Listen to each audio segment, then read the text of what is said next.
Assalamualaikum warahmatullahi wabarakatuh. Selamat siang kepada teman-teman Tadris IPSA IAIN Ponorogo semester 5 dan juga salam hormat kepada Ibu Zeni Murtafiati Mizani MPDI selaku dosen pengampu mata kuliah pengembangan kurikulum.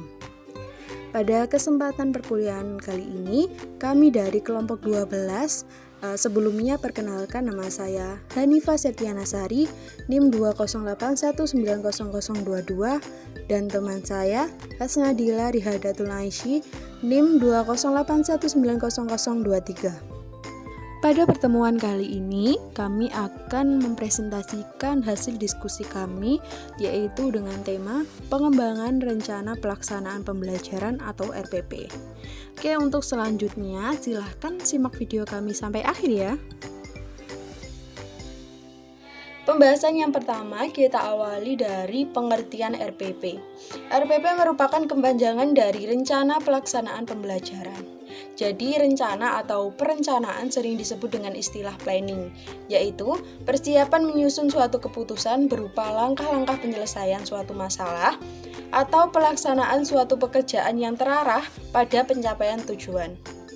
Salah satu ahli, yaitu Mulyasa, mengemukakan bahwa rencana pelaksanaan pembelajaran atau RPP adalah rencana yang menggambarkan prosedur dan pengorganisasian pembelajaran untuk mencapai satu kompetensi dasar yang ditetapkan dalam standar isi yang telah dijabarkan dalam silabus.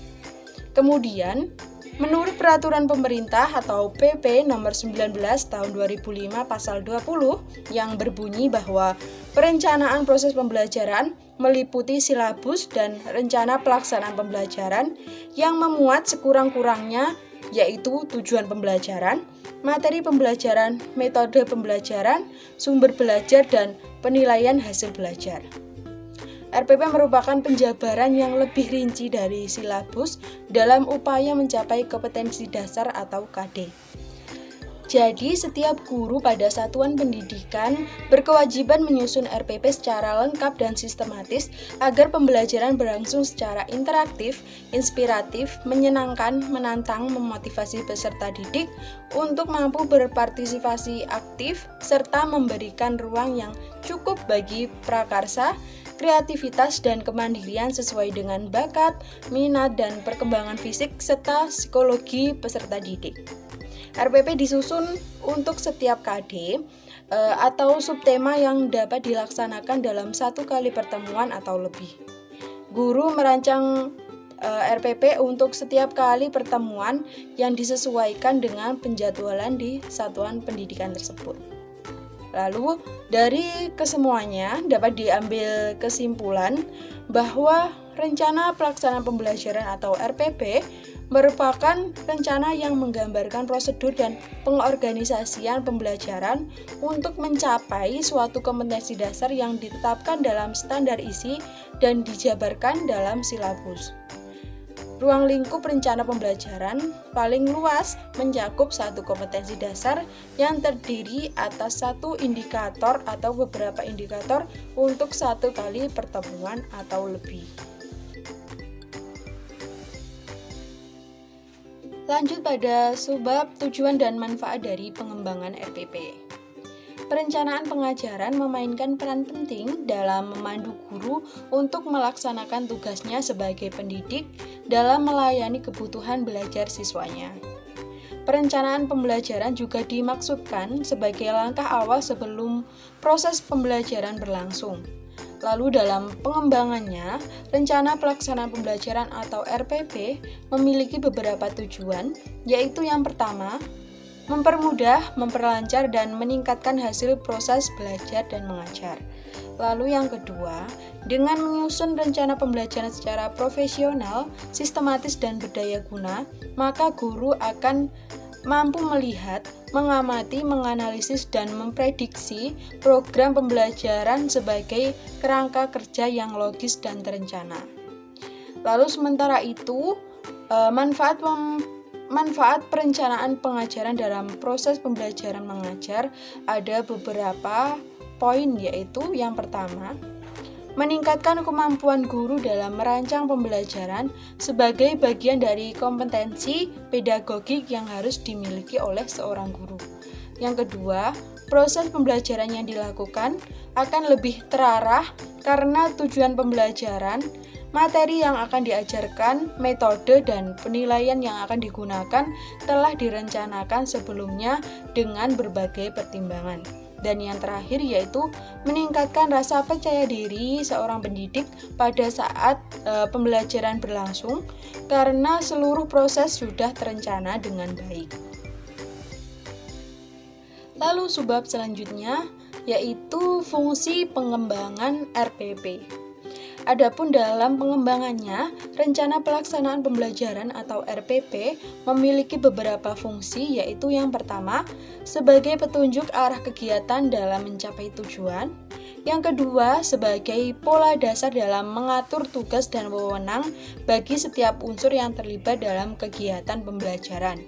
Yang ketiga, sebagai pedoman kerja bagi setiap unsur, baik dari unsur guru maupun siswanya. Yang keempat, sebagai alat ukur efektif atau tidaknya suatu pembelajaran, sehingga setiap saat dapat diketahui ketepatan dan kelambatan dari pencapaian tujuan. Yang kelima, sebagai bahan penyusunan data agar terjadi keseimbangan kerja. Dan yang terakhir yaitu sebagai perencanaan pembelajaran agar mampu dibuat untuk menghemat waktu, tenaga, alat, dan biaya. Di sini saya akan melanjutkan presentasi dari Mbak Hanifah untuk poin D, E, dan F. Yang pertama adalah prinsip penyusunan RPP. Dalam penyusunan RPP, sebaiknya memperhatikan hal-hal berikut. Yang pertama adalah perbedaan individual peserta didik, seperti kemampuan awal, tingkat intelektual, bakat, potensi, minat, motivasi, kemampuan sosial, emosi, gaya belajar, dan lain-lainnya. Yang kedua adalah partisipasi aktif peserta didik. Yang ketiga, berpusat pada peserta didik untuk mendorong semangat belajar, motivasi, minat, kreativitas, inisiatif, inspiratif, inovasi, dan kemandirian. Yang keempat adalah pengembangan budaya, membaca dan menulis yang dirancang untuk mengembangkan kegemaran pembaca, pemahaman beragam bacaan, dan berekspresi dalam berbagai bentuk tulisan.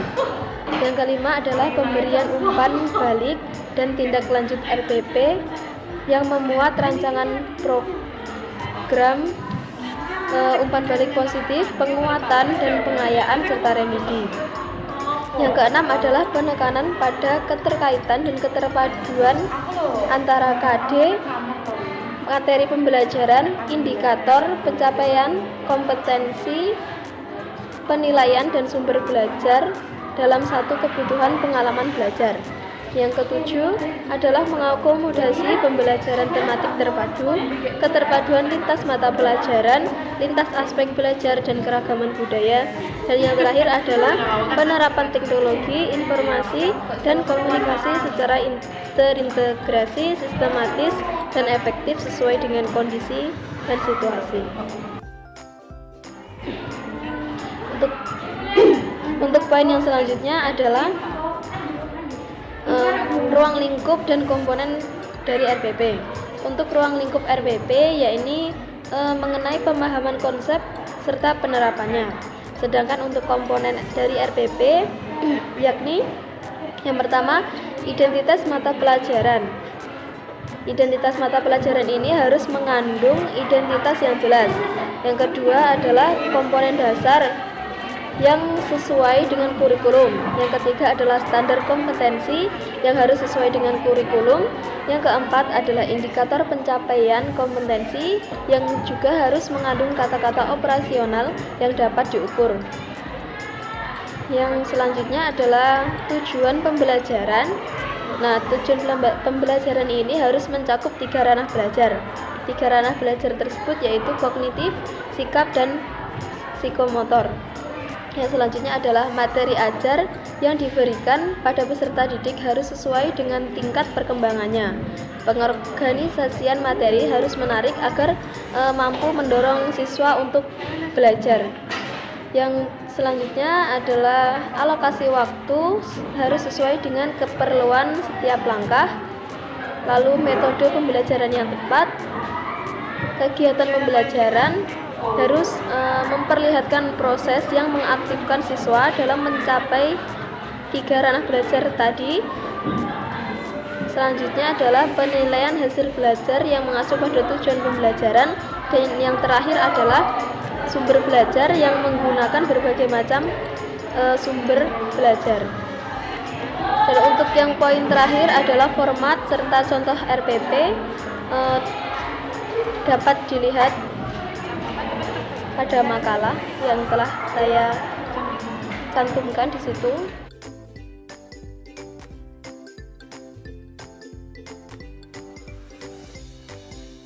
Demikian sedikit materi yang dapat kami paparkan. Mohon maaf apabila ada kesalahan dalam penyampaian. Semoga bermanfaat. Tetap semangat dan jaga kesehatan. Wassalamualaikum warahmatullahi wabarakatuh.